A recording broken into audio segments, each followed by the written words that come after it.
ಜನಾರ್ದನ ರೆಡ್ಡಿ ನೇತೃತ್ವದ ಕೆಆರ್ಪಿಪಿ ಪಕ್ಷ ಬಿಜೆಪಿ ಜೊತೆ ವಿಲೀನವಾಗಬಿಡುತ್ತೆ ಅಂತಕ್ಕಂಥ ಮಾತುಗಳು ಕೇಳಿ ಬರ್ತಾ ಇತ್ತು. ಈಗ ಈ ಕುತೂಹಲಕ್ಕೆ ತೆರೆ ಬಿದ್ದಿದೆ.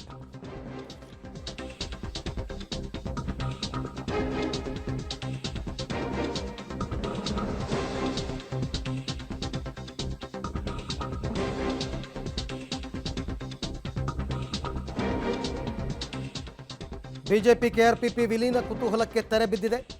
ಬಿಜೆಪಿ ಜೊತೆ ವಿಲೀನದಿಂದ ಹಿಂದೆ ಸರಿದಿದ್ದಾರೆ ಗಣಿಧಣಿ.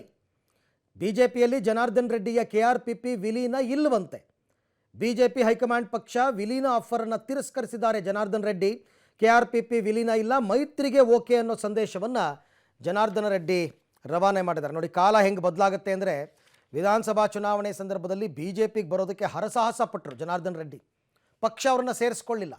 ಕೊನೆಗೆ ಅವರೇ ಒಂದು ಪಕ್ಷ ಸ್ಥಾಪನೆ ಮಾಡಿದ್ರು ಕೆಆರ್ಪಿಪಿ ಅಂತ. ಅವರೇ ಚುನಾವಣೆಯಲ್ಲಿ ನಿಂತು ಗಂಗಾವತಿಯಿಂದ ಗೆದ್ದು ಶಾಸಕರಾದರು. ಈಗ ಪಕ್ಷವನ್ನು ಬಿಜೆಪಿಯಲ್ಲಿ ವಿಲೀನ ಮಾಡಿ ಅಂತ ಕೇಳ್ತಾ ಇದ್ದಾರೆ ಹೈಕಮಾಂಡ್. ಅದಕ್ಕೀಗ ಇವರು ಒಪ್ತಾ ಇಲ್ಲ.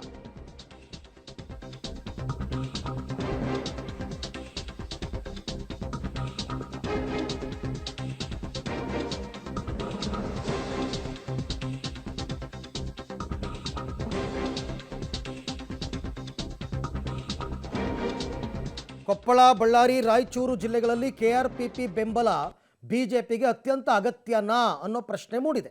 ಕೊಪ್ಪಳ, ಬಳ್ಳಾರಿ, ರಾಯಚೂರಲ್ಲಿ ಬಿಜೆಪಿ ಗೆಲುವಿಗೆ ರೆಡ್ಡಿ ಸ್ನೇಹ ಅನಿವಾರ್ಯನಾ? ಇದಕ್ಕೆ ಬಿಜೆಪಿಯವರು ಉತ್ತರವನ್ನು ಕಂಡುಕೋಬೇಕು. ಜನಾರ್ದನ್ ರೆಡ್ಡಿ ಬೆಂಬಲದ ಪರಿಣಾಮ, ಅದರ ಬಗ್ಗೆ ಸರ್ವೆಗೂ ಕೂಡ ಬಿಜೆಪಿ ಮುಂದಾಗಿದೆಯಂತೆ. ಬೆಂಬಲ ತಗೊಂಡ್ರೆ ಏನಾಗುತ್ತೆ ಅಂತ.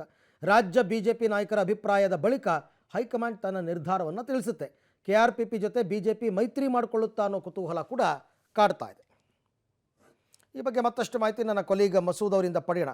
ಮಸೂದ್, ನಾನು ಆಗಲೇ ಹೇಳ್ತಾ ಇದ್ದೆ ಕಾಲ ಹೆಂಗೆ ಬದಲಾಗುತ್ತೆ ಅಂತ. ಕಳೆದ ವಿಧಾನಸಭಾ ಚುನಾವಣೆ ಸಂದರ್ಭದಲ್ಲಿ ಬಿಜೆಪಿ ಸೇರೋದಕ್ಕೆ ಜನಾರ್ದನ್ ರೆಡ್ಡಿ ಹರಸಾಹಸ ಪಟ್ಟರು, ಪಕ್ಷ ಅವ್ರನ್ನ ಸೇರಿಸ್ಕೊಳ್ಳಿಲ್ಲ. ಈಗ ನಿಮ್ಮ ಪಕ್ಷವನ್ನೇ ನಮಗೆ ವಿಲೀನ ಮಾಡಿ ಅಂತ ಬಿಜೆಪಿ ಕೇಳಿಕೊಂಡ್ರು, ಅದನ್ನು ತಿರಸ್ಕರಿಸೋ ಹಂತಕ್ಕೆ ಜನಾರ್ದನ್ ರೆಡ್ಡಿ ಬಂದಿದ್ದಾರೆ. ಏನಾಗಬಹುದು ಮುಂದೆ ಅಂತ?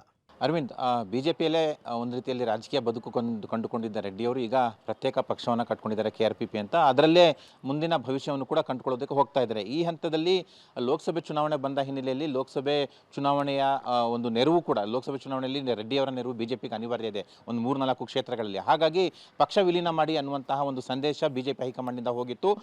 ಇತ್ತೀಚೆಗೆ 1-2 ವಾರಗಳ ಹಿಂದೆ ಅದರ ಬಗ್ಗೆ ತಮ್ಮ ಪದಾಧಿಕಾರಿಗಳ ಜೊತೆ ಚರ್ಚೆ ಮಾಡಿದಂತಹ ರೆಡ್ಡಿಯವರು ಪದಾಧಿಕಾರಿಗಳ ಅಭಿಪ್ರಾಯವನ್ನು ಗಂಭೀರವಾಗಿ ತೆಗೆದುಕೊಂಡಿದ್ದಾರೆ.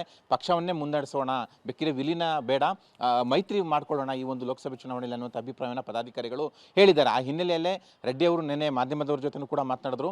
ಸ್ಪಷ್ಟವಾಗಿ ಹೇಳಿದ್ದಾರೆ, ಬಿಜೆಪಿ ಜೊತೆ ಯಾವುದೇ ವಿಲೀನ ಇಲ್ಲ, ಮೈತ್ರಿ ಬೇಕಾದ್ರೆ ಮಾಡ್ಕೊಳ್ತೇವೆ ಅಂತ. ಆದರೆ ಮೈತ್ರಿ ಮಾಡ್ಕೊಳ್ಳೋದಕ್ಕೆ ಬಿಜೆಪಿ ಹೈಕಮಾಂಡ್ ಮುಂದಾಗುತ್ತಾ ಇಲ್ವ ಅನ್ನೋದನ್ನು ಕಾದೊಡಬೇಕು.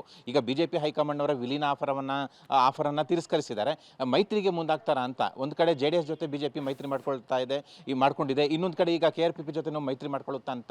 ಆದರೆ ಬಳ್ಳಾರಿ, ಕೊಪ್ಪಳ, ರಾಯಚೂರು ಈ ಭಾಗಗಳಲ್ಲಿ ರೆಡ್ಡಿಯವರ ಸಹಕಾರ ಅಗತ್ಯ ಇದೆ ಬಿಜೆಪಿಗೆ, ಅಲ್ಲಿ ತಮ್ಮ ಅಭ್ಯರ್ಥಿಗಳನ್ನು ಗೆಲ್ಲಿಸಿಕೊಳ್ಳುವ ಸಲುವಾಗಿ. ಆ ಹಿನ್ನೆಲೆಯಲ್ಲೇ ಮೈತ್ರಿಗೂ ಕೂಡ